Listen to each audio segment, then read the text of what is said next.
Thank you very much, Peter, for that kind introduction. I am from the deep south, pretty much south of the equator. Bicycle components. Sorry? Whoever that voice of God was. I'm from the deep south, and I have find it hard to resist a southern accent. So when Governor Hunt called me up and said, y'all should come and talk, I'm here. And he's an institution to your state, as is good basketball and good barbecue, although my home state of Michigan is doing all right lately, so we can talk basketball later if you wish. I also, of course, am very happy to be here to speak on behalf of the 52,000 women and men of the Dow Chemical Company, which I represent, more than half of them working in the United States of America. Over the past several months, it's been a particularly exciting time to discuss the issue this forum is discussing and what I'm going to speak about with you today. Why? Well, it wasn't all that long ago where manufacturing had faded from the American conversation, from the American national debate, from the American psychology. Many economists, many policymakers, many pundits, Lou Dobbs, many people like that were signaling the death of the textile mills that the governor spoke about as the death of American manufacturing. As goes low labor costs, as goes manufacturing. It's all labor cost offshoring, it's all outsourcing. It actually simplified the debate. It simplified it to the point where I wrote the book, because it was infuriating as a representative of high technology advanced manufacturing sectors like many of you here today, that we were being simplified and there was no national voice. That many people were saying that its decline as a sector in the American economy was inevitable and irreversible. Its death imminent. Now, some people, by the way, still take that view, which is why I'm here talking with the converted, so to speak, so you can help articulate what you do and your people and your employees do every single day. And certainly here in North Carolina, as already witnessed by the voting, manufacturing of a different sort is taking hold. It's rebounding, and to some extent you are part of the converted, but you have a lot of work to do. And to borrow a phrase from Mark Twain, the rumors of manufacturing's death have been greatly exaggerated. To the contrary, the sector and the public's opinion of it is beginning to change and is on the upswing. Support for manufacturing and the appreciation of the products that a manufacturing sector invents, the prosperity it creates, the benefit it radiates across our economy is more widespread in these last couple of years than it has been in many decades. So people like me, and yes, I will call myself an evangelist for manufacturing, have really believed that there is a once-in-a-generation opportunity before us today. We have a historic chance to drive a manufacturing renaissance in this state that I think gets it, but also for the nation that needs to get it. A renaissance that will create new jobs, brand new types of jobs, for the generation that follows us, ones that they can be excited about and that can create widespread wealth. A vision like the one in the 60s, where chemistry sets and putting man on the moon inspired a whole generation to fire off rockets in the backyard. I'm sure the EPA would have something to say about that today, but certainly the notion that romance and glory and glamour resides in making things and inventing the things that one makes. And bringing that vision back to the youth of America is our job, and it's why I'm here talking to you about this vital subject. But I'm going to step back for a second and give you what I consider a current state of play for American manufacturing as we see it at Dow. Because as I've suggested, there is much to be encouraged about, but there's also cause for concern. As I said, on one hand, a manufacturing renaissance is indeed underway in the country, but it's fragile, and its outcome is still quite uncertain. It is indeed only the beginning. U.S. manufacturing has created more than 500,000 jobs since 2010. North Carolina, as we just witnessed, in fact, has seen not just normal manufacturing, but high-tech manufacturing like medicine and biotechnology and aerospace come back in recent years. There is the beginnings of business confidence around the country as we bounce back from the depths of 08-09. Orders are up, orders for durable goods. More and more production, once outsourced and offshored, is indeed coming back. And over the last year alone, US manufacturers, including Dow, have announced more than 100 new investments totaling $96 billion. All of this is very promising, and it may well continue. We may see more jobs created, more investments announced, more exports shipped out, and more production shipped in. Or, to be frank, we may not. Because there is another side to this manufacturing story. While those indicators that I just mentioned are positive, others are less so. Uncertainty, the constant enemy of business and investment, is still prevailing. Though not as pronounced as it was in 08-09, still out there stopping investment. Where? A gridlocked Washington up the road, so to speak. A debt-burdened Europe. And a new, to-be-defined China that we have yet to see in its new strategies and its new leadership. Now, manufacturers are still creating jobs, but compared to 2011, manufacturing job growth is slowing as we speak. And North Carolina knows all this too well. The state lost 115,000 manufacturing jobs during that last recession and only has gained 11,000 back, a long way to climb, more work to be done. There's just not enough work to be had. Indeed, I believe the manufacturing sector is right now reaching the inflection point that I talked about in the book I wrote. We can either make this renaissance a new reality and usher in a complete new era of American prosperity, or we can let this resurgence taper off, job growth flatline, and the sector fall prey to a policy vacuum, where our policy is not to have one. If we mismanage this opportunity, it will become a lost opportunity. Benign neglect has huge unintended consequences.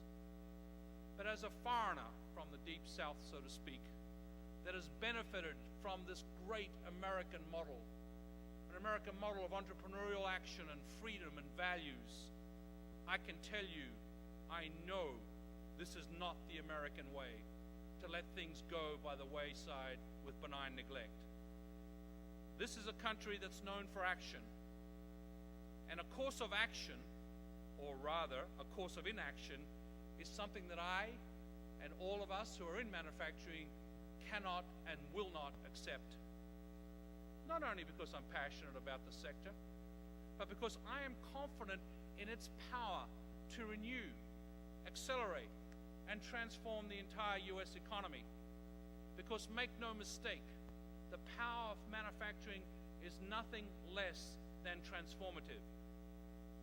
200 years ago, manufacturing transformed Britain from an island of tenant farmers into an empire and to an economic powerhouse.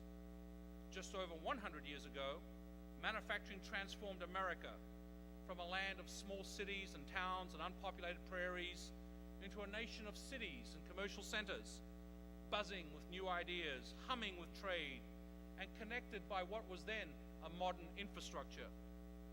This was the America of innovators like Edison and Ford, who created a mighty industrial economy. This state, too, has witnessed the transformative power of manufacturing. 30 years ago, with Governor Hunt's vital support, manufacturing transformed North Carolina from a state that produced mostly textiles and tobacco into one of the world's leading providers of biotechnology and advanced sciences. Today, I believe manufacturing can transform our entire nation in a similar way, from an economy in recovery to an economy renewed and leading the world. The data makes the case. According to a recent study by Boston Consulting Group, manufacturing has the potential to create 5 million new jobs by 2020. And depending on the type of manufacturing one looks at, each one of those jobs inside the plant can spur the creation of 3 to 5 times that many jobs outside the plant, outside the factory, and the supply chains. That's a remarkable multiplier effect, and one that is not limited to job growth alone. It extends to nearly every metric of one of our nation's economic competitiveness. It extends to trade and exports. Per unit of output, manufacturing businesses are nearly 10 times stronger exporters than services. The multiplier can also extend to productivity.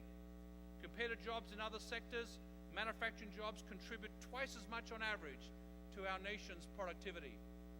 It extends to the worth of our natural resources. When natural gas, as an example, is not exported or burned for energy, but is instead used as an ingredient in manufacturing processes, it creates 8 times more value across the economy and 5 times the number of jobs in the supply chain and value chain. Manufacturing multiplies, boosts, accelerates all these things.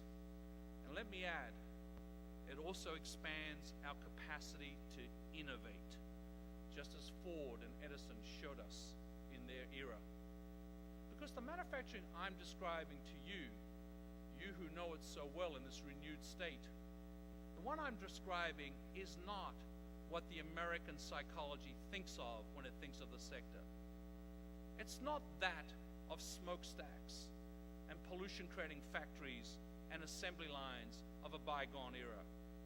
What we're all talking about is advanced manufacturing, high-tech, sophisticated processes that live at the intersection of all the sciences, from nano with bio, from chemistry with materials, from polymers to composites, from automation to robotics, and on and on. Advanced manufacturing provides highly qualified, highly skilled, high-paying jobs. Jobs in creating groundbreaking products in state-of-the-art industries and innovating solutions to some of the world's greatest challenges. And this is precisely the kind of work we do in this current version of our company at Dow. As a company, we have transformed over these several years from a producer of basic chemical products and plastics to a provider of solutions at the intersections of science, engineering, and markets. Each and every day, we build innovations ranging from advanced car batteries to equipment that makes deep-sea offshore drilling more reliable and dramatically reduces environmental risk. And of course, Dow is not the only company engaged in this kind of innovation. Right here, alongside us in Research Triangle Park, more than 170 companies employing more than 40,000 people are doing just that in fields from advanced products in biotech to pharmaceuticals to computing. And that's the type of manufacturing we're talking about, because this critical work is not just for companies, but it's also critical for consumers, our state, this state, and our country as well. When we build these high value-add products in America, we build capacity for further innovation in America. We begin a virtuous cycle, a cycle of innovation and value creation that leads to the next generation of products, and the next, and the next. Let me explain. As the head of a global manufacturing company that both markets and invents new products, I can tell you where production goes, innovation always follows. The two are linked. That is why around 70% of all R&D in this country's private sector is in the manufacturing sector. Now, countries like China understand this.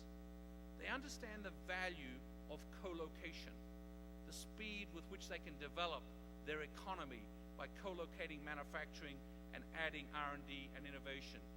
As we have seen, when countries like China and Korea start making electronic devices, for example, they learn how to make the next version even better, and the next version, and the next version.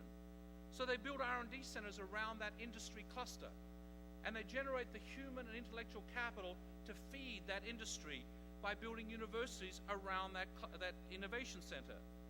Then the pipeline extends to more and more products and widening prosperity as those jobs increase in value, thus creating new communities. Does this sound familiar?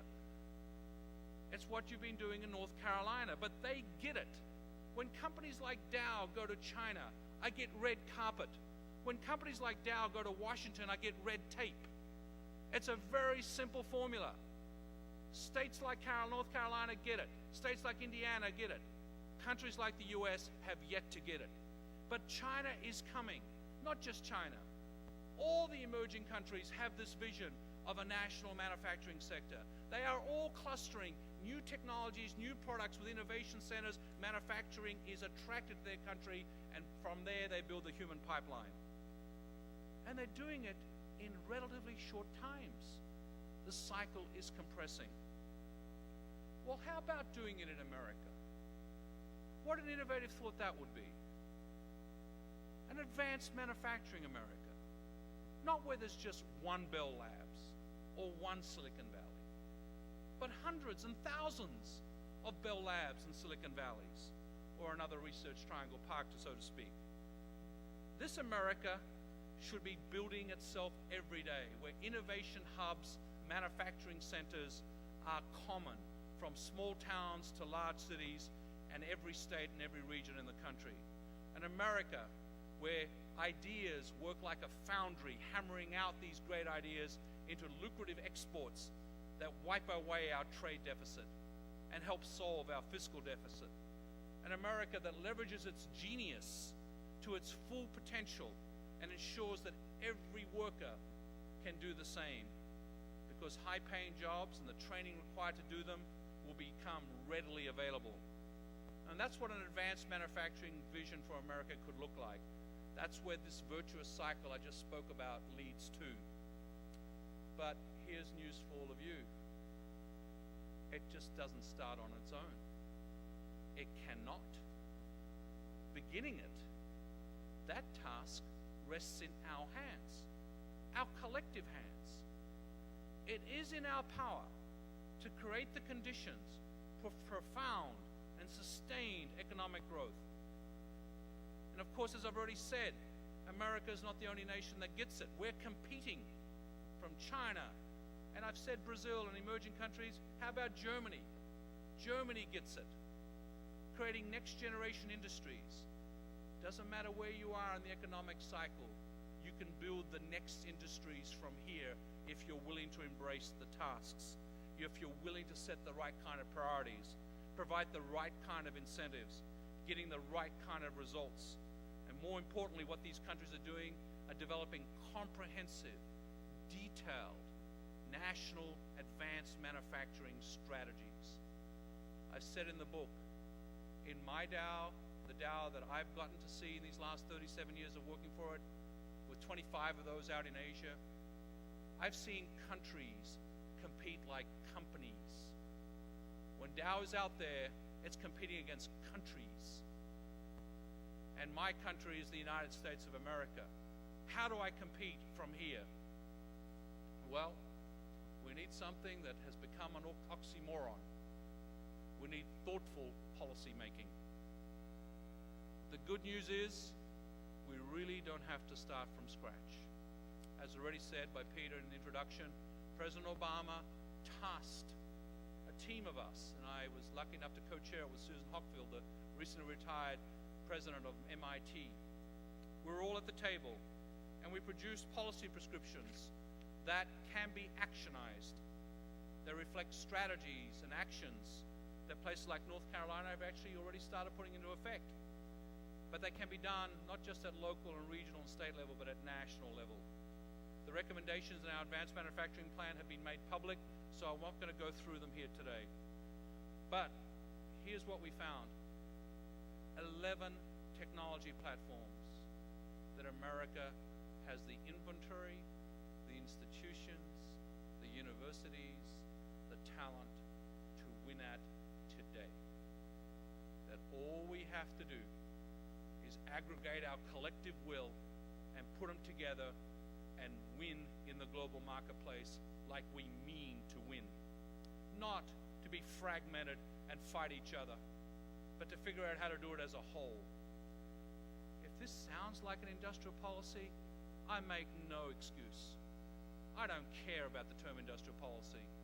What I care about is America winning on the global stage and companies like Dow thriving from its American base with these 11 technology platforms, many of which Dow of yesterday was not in, many of which Dow of today is. These platforms and many other policy prescriptions are in detail in this advanced manufacturing plan that I hope the President puts into gear in his second term. I want to touch three parts of it that are, in my view, vital, and then I'll conclude. Let me start with energy and energy policy. In my opinion, there is no country on earth quite like this one. A country that has so many energy resources, but leverages so few of them for its own economic advantage. And this is not because of overregulation. In some cases, it's due to no regulation. Clear policies that have a sense of certainty, of predictability, and where companies can anticipate and mitigate risk. When it comes to anticipating where they'll have even access to these energy resources, when it comes to even anticipating the price, and not set by speculators in Wall Street, but set by the real producers, we have no guidance in this country on what energy prices could look like, and it affects every single one of you, not just as manufacturers, but as consumers. In the absence of sensible policies, manufacturers, who account for nearly 1/3 of the nation's energy consumption, are at significant disadvantage.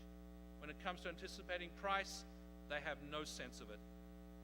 Every single day, I get charged a price set by speculators. Okay. $21 billion a year of energy is purchased by the Dow Chemical Company, and I'm asked to give quarterly earnings forecasts when my earnings can move $1 billion in a day. That's the world we're living in with having no energy policy. But it's so easy to move to one that has a smart energy policy, where we can come together, just like we do on defense and food. We care about securing our nation's defense, don't we? We care about our food supply, don't we? Shouldn't we be caring about our energy security? It's equally vital to the nation. Why should we be relying on foreign nations as our suppliers, and even as our customers? Why aren't we taking care of America first? Indeed, the elements of that plan are here. Institutionalize efficiency and conservation at the national level. Access affordable American energy that's available onshore and offshore, and do it with smart regulations. The shale gas discoveries. Finding a way to have the win-win, the sweet spot. Export some, but use it for America's advantage first. Let it benefit America's consumer. Let it benefit America's manufacturers. Instead of burning it overseas, value add it onshore. How about alternatives? You know what? The first car didn't go for Mr. Ford. Mr. Edison didn't get that light bulb right the first time. New technologies are risky. Solar and wind will take time. Are we frightened by one or two failures? What is all this rhetoric around failure? I thought America was about success. You get to know, K-N-O-W and N-O. You get to know by taking investments that are managed bets, and all of us should be doing it with alternatives. And last but not least, we should be transitioning with the shale gas, with alternatives, with efficiency to a low-carbon future, so we can have a balanced, sustainable energy future for the country. The second policy item is human capital. I've already talked about it a lot. But global companies, when we shop around for talent, we have a talent deficit in the areas we need the most: STEM and highly technically trained workforce. 400,000 graduates are needed by the nation's companies in the next 3 years, and we're not on track to produce them. Companies like Dow are investing in STEM, but we're not just doing it at the elite universities. We're doing it at community colleges, reinventing the curricula of community colleges so we can develop programs for the glory of craft and the glory of apprenticeships. We should celebrate our high-tech workforce and not consider it something none of us want to do. Welders are hard to find. Skilled craftsmen in robotics and automation are hard to find. It shouldn't be just companies like Dow and Caterpillar doing it. It should be a national strategy. The Advanced Manufacturing Plan talks a lot about how to take our high school kids and our community college entrants and reskill them for tomorrow's America. And finally, the third thing that we should do, the one type of climate change we desperately need, a change in the business climate. I mentioned that business confidence was up recently. It's not enough. It can't be due to unintended consequences, especially out of every 3 CEOs, every single CEO out there, 1 in 3, and 3 or 4 small business owners amongst them, say that complex and expensive regulations are stifling America. Dow has over 60 agencies monitoring it. I'm sure I could do with 50 or 30. Can we try and get ourselves a little better organized in terms of doing smart regulations? We're not for no regulations, but how about collaborative regulations where the regulator and the regulatee work on cost-benefit analysis? When we do infrastructure projects in this country, it takes forever to get them permitted. Why? We desperately need to build a new infrastructure. We need to improve the business climate with taxes, and not just a matter of self-interest. It's a matter of leveling the playing field that I talked about in the global economy. Why should we have the highest corporate tax rate in the world? The highest. Why haven't we adopted a territorial tax? Are we afraid American companies will go overseas to invest? Well, guess what? They're doing it anyway. And here's the problem. If we can't normalize against territorial tax, we can't create jobs back home to support those investments overseas. How do we get a win-win? The business climate is not determined by Mother Nature. It's determined by human beings, by the decisions we make or do not make. That gives our state and national leaders a real responsibility and an opportunity to seize, an opportunity for America to compete and to win and to lead in the world. Of course, I recognize it's difficult to accomplish any one of the things I've talked about, any single component of this national strategy. I realize that. It hasn't stopped me trying. Every single one of us can make a difference. Building an advanced manufacturing America is a national challenge. And to meet it, we're going to have to bring together this golden triangle, not the one off Florida, this golden triangle of business, government, and civil society like we've never done before. And you're talking to a corporate CEO where traditionally government's been a bad thing and we've just done what we wanted to do. Corporate America gets it. We understand that public-private partnerships are the way forward. And a few CEOs are standing up and figuring out how to do it by rolling up their sleeves to get it done. Not so long ago, a small group of people gathered on a field nearby here and witnessed 2 brothers. And when that moment at Kitty Hawk arrived 110 years ago, interestingly enough, the crowd that they drew was a student, a businessman, and 3 members of the Coast Guard, U.S. Coast Guard. Well, guess what? They got business, government, and civil society together, didn't they? Wasn't that complicated to see it happen, did it? And there they went, up into the air, and created first man flight. Right here. You know that America exists. Don't just be a cheerleader. Get on the field. Make these policy differences that I've talked about and many others have talked about. And you'll hear it for the rest of your day and your great forum here that the governor so rightly talked about as a thoughtful forum of not just think and talk, but think and do. And to do is our mandate. If you take the time to read the first pages and the last pages of the book I wrote, you will see in the last pages that I finished with a tone of optimism. Maybe it goes with my job. You have to be an optimist. But I will tell you, we should all be collectively optimistic about this great country, and that we should do what it takes to bring our country into this modern century and take on these challenges. A whole generation before us fought for it. Are we fighting for it? Let's do it together. Thank you very much.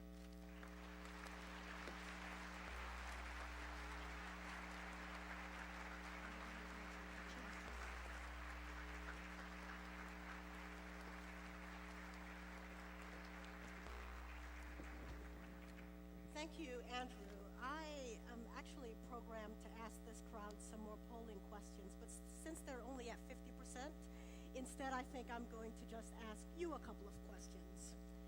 Two things that have come in, both I think important for us to wrestle with this early in the morning. The first is, advanced manufacturing is great for North Carolina, but many require high capital investments with fairly small numbers of employees. Can you comment on this concern? And then the second question, I'll just ask you both at the same time, is whether you think there's a place for state government preferences in early stages of innovation. Both great questions. I already mentioned in the talk to the first question, there's 100 new investments on the books in America, $96 billion, 5 million jobs. Here's the thing, we're a $13 trillion economy. Lots of little things add up to big numbers. So what we need is a conducive environment at the national level. I talked about that a lot. The states that get it, in the second question, have actually put a lot of those policies in place. States like Texas and Louisiana and Indiana and Ohio and North Carolina. I notice at the state level a lot of what I call do parts of policy actions. But of course the federal level is domain to many of the things I talked about, like energy, like education, like tax.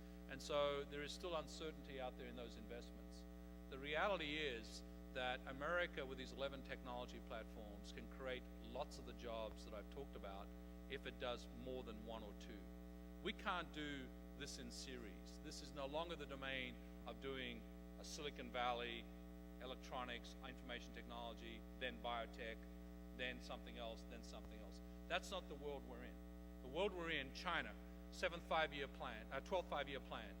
In China's 12th five-year plan, document this thick, they have a section devoted to advanced manufacturing where they detail, in detail, the 7 SEIs, strategic emerging industries, that they have picked to beat the world in. And not by any imagination coincidence, quite a few of them are where the American lead is already established. Now, what they will do as a top-down economy and considerable war chest of money, they will throw money at it to help the startups so that some of them succeed. I gave a talk at China's state-owned enterprise seminar like this. I was one of 3 CEOs invited by SASIC, which is their holding company. 70 state-owned enterprise CEOs were there. It represented half the Chinese economy in terms of $2 trillion worth of value.